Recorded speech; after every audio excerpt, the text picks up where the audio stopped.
TDP హయాంలోనే నిరుద్యోగులకు న్యాయం జరుగుతుందని శాసన మండలి సభ్యులు డాక్టర్ వేపాడ చిరంజీవిరావు అన్నారు. జిల్లా తెలుగుదేశం పార్టీ కార్యాలయంలో జరిగిన విలేకరుల సమావేశంలో ఆయన మాట్లాడుతూ రాష్ట్రంలో నియంత పాలన పోయి ప్రజాపాలన వచ్చిందన్నారు. టీడీపీ ఏర్పడిన తర్వాత ఉపాధ్యాయ విద్యకు ఎంతో ప్రాధాన్యత ఇస్తుందని, టీడీపీ హయాంలో 11 డిఎస్సి తీశారన్నారు. టీడీపీ హయాంలో మాత్రమే నిరుద్యోగులకు న్యాయం జరుగుతుందని పేర్కొన్నారు. చంద్రబాబు సీఎంగా బాధ్యతలు స్వీకరించిన వెంటనే డిఎస్సిపై మొదటి సంతకం చేశారు అని తెలిపారు. నారా లోకేష్ మంత్రిగా బాధ్యతలు తీసుకున్న తర్వాత మొదటి సంతకం డిఎస్సి విధి విధానాలపై పెట్టారని చెప్పారు. రాష్ట్రంలో నిరుద్యోగులకు మంచి రోజులు వచ్చాయని, జగన్మోహన్ రెడ్డి నిరుద్యోగులను అన్ని విధాల మోసం చేశారని పేర్కొన్నారు. నాణ్యత పెరుగుతున్నట్టుగా చాలా స్పష్టంగా ప్రభుత్వం తీసుకుంటున్న చర్యలన్నిటి మనకు తెలియవస్తున్నాయి. ఆంధ్రప్రదేశ్ రాష్ట్ర చరిత్రలో తెలుగుదేశం పార్టీ 1983లో ఏర్పడిన తర్వాత, 83లో అధికారంలోకి వచ్చిన తర్వాత ఇప్పటి వరకు ఉపాధ్యాయ విద్యకి తెలుగుదేశం పార్టీ ఎంత ప్రాధాన్యత ఇచ్చిందో ఒక్కసారి చూద్దాం. 1983 ఎన్టీ రామారావు గారు ముఖ్యమంత్రి అయినప్పటి నుంచి ఈరోజు 2024 నారా చంద్రబాబు నాయుడు గారు మరలా నాలుగోసారి 4-0 ముఖ్యమంత్రి అయ్యే వరకు ఒకసారి పాఠశాల విద్యని, ఉపాధ్యాయ ఉద్యోగాలని పరిశీలిస్తే 1983 నుంచి 2024 వరకు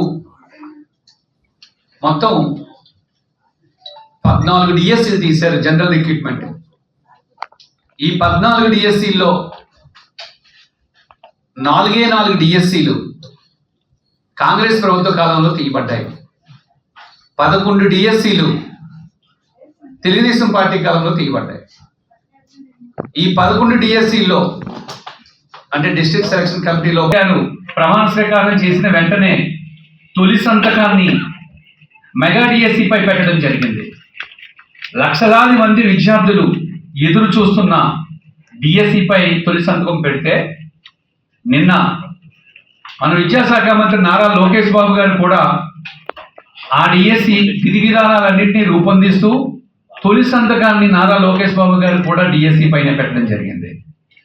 నిన్న మొట్టమొదటి రాష్ట్ర కేబినెట్ నిర్వహిస్తే ఈ రాష్ట్ర కేబినెట్ లో ఎక్కువ చర్చ దేనిపై జరిగింది అంటే డిఎస్సి టెట్ పైనే జరిగింది. అంటే రాష్ట్ర ప్రభుత్వం ప్రభుత్వ విద్యకి, ఉపాధ్యాయులకి, నిరుద్యోగుల్లో ఉద్యోగాలు కల్పించడంలో చూపిస్తున్న శ్రద్ధ పట్ల ఎంత అవగాహన ఉంది అనేది మనం అర్థం చేసుకోవాలి.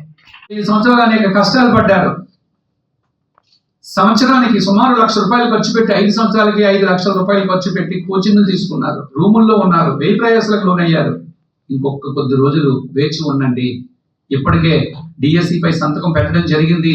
జూలై 1st వీక్ లో నోటిఫికేషన్ కూడా ఇవ్వడం జరుగుతుంది. అయితే ఇంకా అనేక రకమైన నిరుద్యోగులు ఉన్నారు. కానిస్టేబుల్ ప్రిపేర్ అయ్యే వాళ్ళు ఉన్నారు, ఎస్ఐకి ప్రిపేర్ అయ్యే వాళ్ళు ఉన్నారు, గ్రూప్ 1, గ్రూప్ 2 ప్రిపేర్ అయ్యే వాళ్ళు ఉన్నారు, ఏఈకి ప్రిపేర్ అయ్యే వాళ్ళు ఉన్నారు. కాబట్టి రాష్ట్రంలో ఉన్న నిరుద్యోగులందరినీ మేము కోరేది ఏంటంటే మీరు ప్రణాళికాబద్ధంగా చదువుకోండి.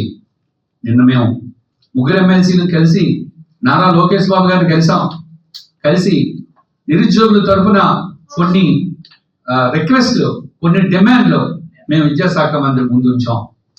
అందులో ముఖ్యమైన డిమాండ్లు ఏంటంటే, ఒకటి, గ్రూప్ 2ని 2 నుంచి 3 నెలలు వాయిదా వేయాలి అని అడిగాం.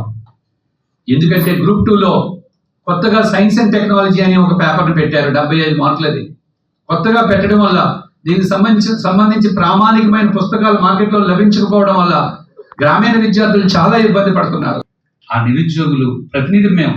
అందుకే నిరుద్యోగులందరి తరఫున మేము విద్యాశాఖ మంత్రి గారిని కలిసి, సార్ గ్రూప్ 2 ఎగ్జామ్ని 2 నుంచి 3 నెలలు వాయిదా వేయండి, విద్యార్థులందరూ కోరుకుంటున్నారంటే లోకేష్ బాబు గారు దీనికి అనుకూలంగా స్పందించారు. వెంటనే మళ్ళీ మా 3 ఎమ్మెల్సీని ఏబీపీఎస్సీ కార్యాలయానికి వెళ్ళాం. ఏబీపీఎస్సీ కార్యాలయానికి వెళ్తే అక్కడ చైర్మన్ గారు అందరూ ఉన్నారు. సెక్రటరీ గారితో కూర్చొని చర్చించి నిరుద్యోగుల తరఫున